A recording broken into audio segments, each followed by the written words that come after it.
श्री शिवाय नमस्तुभ्यम। हर हर महादेव। जय श्री महाकाल। कैसे हैं आप सब? देखिए, जो वट सावित्री अमावस्या की तिथि है, यह इस बार कई संयोगों के साथ अपने आप में एक दिव्य मुहूर्त के साथ, शुभ संयोगों के साथ इसका आगमन हो रहा है। तो क्योंकि इसे जो है वट सावित्री अमावस्या भी कहते हैं, अमावस्या और शनि अमावस्या भी कहते हैं। भगवान शनिदेव के जन्म की अमावस्या है। तो ऐसे में हम सभी लोग, गुरुवार का दिन भी है तो हम सभी लोग 7 चने की दाल वाला, साथ ही साथ अमावस्या की तिथि पर पूज्य गुरुदेव के मुखार बिंदु से बताए गए उपायों की भी चर्चा करेंगे और कहाँ पर जो है दीपक प्रज्वलित करने से भगवान हमारे पूरे परिवार पर कृपा करते हैं। साथ ही साथ हमें हमारे जीवन में अटकलियां ही अटकलियां मिल रही हों तो हमें कहाँ पर दीपक लगाने से हमारे पितृ हम पर कृपा करते हैं। हमारे जीवन में जो अड़चने आ रही हैं उन अड़चनों से हमें मुक्ति जरूर मिलती है। श्री शिवाय नमस्तुभ्यम। हर हर महादेव। साथ ही साथ अमावस्या की तिथि पर पूज्य गुरुदेव की पिछली कथा का एक उपाय समझेंगे, जिसमें पूज्य गुरुदेव ने बताया कि आपके घर का कोई भी बच्चा यदि मंद बुद्धि हो, अर्थात राल टपक रही हो, या फिर आप लोगों ने उसे पागल तक भी यदि किसी ने कह दिया हो, आपको ऐसा लग रहा है मानसिक रूप से विक्षिप्त है, तो एक बार अमावस्या की तिथि पर इस विशेष उपाय का प्रैक्टिकल जरूर करना मेरी प्रिय माताओं बहनों, क्योंकि अमावस्या की तिथि कोई साधारण नहीं है। इस बार तो वट सावित्री अमावस्या और शनि अमावस्या का शुभ संयोग बना हुआ है। भगवान शनिदेव भी कृपा करेंगे आपके पूरे परिवार पर और साथ ही साथ हमारे पितृ भी कृपा करेंगे, देवादिदेव महादेव भी कृपा करेंगे। और गुरुवार का दिन भी है। भगवान श्री हरि नारायण तो कृपालु दयालु है ही। तो ऐसे ही इसी श्रृंखला में हम सभी लोग एक एक उपाय सुनते जाएंगे, समझते जाएंगे। जो उपाय आपको आसान लगे, सरल लगे, उनमें से एक उपाय जरूर करें। श्री शिवाय नमस्तुभ्यम। हर हर महादेव। जय श्री महाकाल। सर्वप्रथम आप सभी लोगों को इस प्रकार से एक दीपक तैयार करना है। मिट्टी का हो, मिट्टी का या फिर आटे का एक दीपक, इसमें डालना है गौ माता का घी। आपको इस दीपक को सर्वप्रथम आप किसी नदी, कुआं, तालाब या बावड़ी के पास प्रज्वलित कर दें। अब मेरी माताओं का यह प्रश्न बहनों का रहता है कि हम शहर में रहते हैं, हमारे पास ना कुआं है, ना बावड़ी है, ना ही नदी है, हम कहाँ प्रज्वलित करें? देखिए, आप इस दीपक को जो है हमारे शास्त्रों में वृक्षों को, कुछ वृक्षों को पितरों के तुल्य बताया गया है, जैसे वट वृक्ष। वट सावित्री अमावस्या भी है, वट वृक्ष के नीचे जाकर इस दीपक को आपको जरूर प्रज्वलित करना है, क्योंकि वट वृक्ष भी हमारे पितरों के तुल्य होते हैं। शास्त्रों और पुराणों में यहां तक बताया गया है कि वट वृक्ष में भगवान देवाधिदेव महादेव, भगवान ब्रह्मा, भगवान श्री हरि नारायण विष्णु निवास करते हैं। इस दिन माताएं बड़े ही प्रसन्न चित भाव से भगवान वट वृक्ष की पूजा बड़े ही प्रसन्न चित भाव से अपने पति की लंबी आयु के लिए, संतान की उन्नति के लिए, संतान प्राप्ति के लिए बड़े ही प्रसन्न चित भाव से इस व्रत को करती हैं।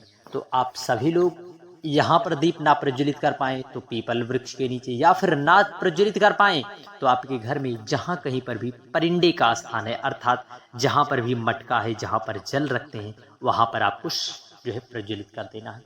या फिर वहां पर भी ना समर्पित कर पाओ तो एक पात्र में, कोई आपके पास बड़ा पात्र हो, उस पात्र में आपको परात में जल भर लेना, वहीं पर एक दीपक प्रज्वलित कर देना। मान लीजिए यह नदी का स्वरूप हो गया या फिर बावड़ी का स्वरूप हो गया, और एक दीपक अपने पितरों के निमित्त जरूर से जरूर समर्पित करना। क्योंकि यदि हम पूरी माह में अपने पितरों को याद कर पावे या ना कर पावे, परंतु यदि जब जब अमावस्या की तिथि आए यदि याद कर लेते हैं तो हमारे पितृ हम पर कृपावान जरूर होते हैं। श्री शिवाय नमस्तुभ्यम। हर हर महादेव। जय श्री महाकाल। बढ़ते हैं अगले विशेष उपाय की ओर। अगले विशेष उपाय में गुरुवार का दिन है। आप सभी को इस प्रकार से एक चुटकी हल्दी लेना है। एक चुटकी हल्दी डालकर इस दिन अवश्य स्नान करें। और मेरी माताएं तो गुरुवार का भी व्रत करेंगी, साथ ही साथ वट सावित्री अमावस्या का भी व्रत करेंगी, और भगवान शनिदेव का भी व्रत इसी दिन करेंगी। तो ऐसे में इन सभी माताओं के लिए जो है बहनों के लिए एक अद्भुत ही संयोग बनने जा रहा है। इस दिन आप विशेषता जितना भी आप भगवान के प्रति समर्पित रहेंगे, आपको उतना ही अत्यधिक लाभ मिलेगा। आपको 7 चने की दाल लेना है। कितनी? 7 चने की दाल एक पात्र में ले लेना है। गुरुवार का दिन है और इसको बृहस्पतिश्वर महादेव का नाम लेकर एक एक चने की दाल को श्री शिवाय नमस्तुभ्यम या फिर नमः शिवाय कहते हुए समर्पित कर देना। देखिए, अमावस्या की दिव्य पवित्र पावन तिथि है, तो ऐसे महामहोत्सव में, ऐसे पवित्र दिवस पर आप सभी को इस विशेष उपाय को करने से बिल्कुल भी नहीं चूकना है। श्री शिवाय नमस्तुभ्यम, हर हर महादेव, जय श्री महाकाल। बढ़ते हैं अगले विशेष उपाय की ओर। अगले विशेष उपाय में माताएं इस प्रकार से आपको स्क्रीन पर दिखाने का प्रयास किया जा रहा है। माताएं इस प्रकार से वट वृक्ष का पूजन बड़े ही प्रसन्न चित भाव से अपने पति की लंबी आयु के लिए, संतान के सुखमय स्वस्थमय रहने के लिए, उनके यश वैभव की प्राप्ति के लिए माताएं इसका व्रत जरूर करेंगी। आप वट वृक्ष के नीचे जाकर भगवान वट का पूजन करें वट वृक्ष में, परंतु एक विशेषता है, आप कम से कम 3 बार कम से कम धागा कच्चा सूत अवश्य लपेटें। इसको लपेटने से यश की, वैभव की, पति की लंबी आयु होती है। इसलिए आप कम से कम 3 परिक्रमा जरूर से जरूर मेरी माताओं, सुहागिन माताएं जो है परिक्रमा, 3 परिक्रमा अवश्य करें, क्योंकि ऐसा महादुर्लभ संयोग है। तो आप सभी लोग ऐसे महादुर्लभ संयोग में उपाय करने से बिल्कुल भी ना चूकना। श्री शिवाय नमस्तुभ्यम, हर हर महादेव, जय श्री महाकाल। बढ़ते हैं अगले विशेष उपाय की ओर। अगले विशेष उपाय में आप सभी को एक पात्र में जल लेना है। मान लीजिए यह एक पात्र जल है, गंगा का जल। इसमें आपको एक पात्र है गंगा का जल, इसमें आपको थोड़ा सा दूध डालना है, थोड़ा सा शहद और काले तिल अवश्य डालना है। और इन सब चीजों को लेकर, चाहो तो यदि आपके पास काले तिल ना हो तो ना हो, आप पुष्प ही डाल लें। इसमें आपको थोड़ा सा दूध डालना है, शहद और पुष्प डालकर इसे वट वृक्ष की जड़ में आप वटकेश्वर महादेव का स्मरण करते हुए जल को आपको समर्पित करना है। इससे भी आपके घर पर धन संपदा की वृद्धि होगी, आपके जीवन में धन वैभव की आपको प्राप्ति होगी।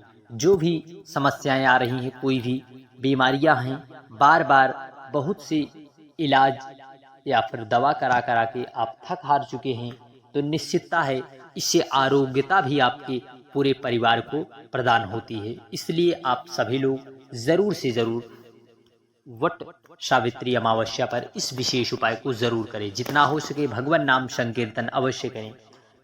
जो है इसकी एक विशेष कथा भी जो है सावित्री और सत्यवान को लेकर है। मध्य देश के राजा अश्वपति संतान से दुखी थे, तब उन्होंने यज्ञ कराया और वो यज्ञ के पश्चात उन्हें एक कन्या प्राप्त हुई। उनके घर में एक कन्या ने जन्म लिया, जिस कन्या का नाम सावित्री रखा गया। जब धीरे धीरे समय आया, सावित्री विवाह योग्य हो गई। तब सावित्री का विवाह पिताजी ने विवाह कराने के लिए अपने ज्योतिषों को, ब्राह्मणों को वर ढूंढने के लिए भेजा। तब जो है उनका विवाह सत्यवान के साथ जो है तय किया, जो कि सत्यवान भी एक राजा के लड़के थे, परंतु युद्ध के समय उनके पिताजी सब राज्य हार चुके थे और उनकी आंखें भी उसी युद्ध में चली गई थी। परंतु सत्यवान जो है अपना गुजारा लकड़ी, जंगल से लकड़ी काट कर लाता, उसी से करता। परंतु सावित्री ने मन में उसे ही अपना पति बनाने के लिए ठान लिया, तो उसका विवाह उसके पिता ने संपन्न कराया। परंतु नारद जी ने कहा विवाह की 1 वर्ष के पश्चात इसकी मृत्यु हो जाएगी। तब उनके पिताजी ने अपनी पुत्री अर्थात सावित्री को समझाया, परंतु सावित्री एक ना मानी। देखिए, हमारे सनातन धर्म में, हमारे हिंदू धर्म में नारियों को कितना भी अपने पति के प्रति कहा जाए, परंतु वे दृढ़ विश्वास रखती हैं और उन्हें अपने पति पर विश्वास रहता है और अपने पतिव्रत धर्म पर। और वह समय आया जो है सत्यवान की जिस दिन मृत्यु होनी थी, वह लकड़ी काटने के लिए पेड़ पर चढ़ा और जो कहते उसके सर में दर्द हुआ, अचानक उसके प्राण निकलने लगे। तब सावित्री ने देखा कि यमराज जी खड़े हुए उसके प्राणों को लेकर दक्षिण दिशा में जाते हुए सावित्री ने उनका पीछा किया। अंततः हार यमराज जी की हुई और सावित्री को उसके पति के प्राण को वापस करना पड़ा। ऐसी एक विशेष कथा हमारे शास्त्रों और पुराणों में वर्णित है। श्री शिवाय नमस्तुभ्यम, हर हर महादेव, जय श्री महाकाल। वीडियो की जानकारी उपयोगी लगे चलो सब्सक्राइब कर, कमेंट में हर हर महादेव लिखना ना भूलिए। जय श्री महाकाल।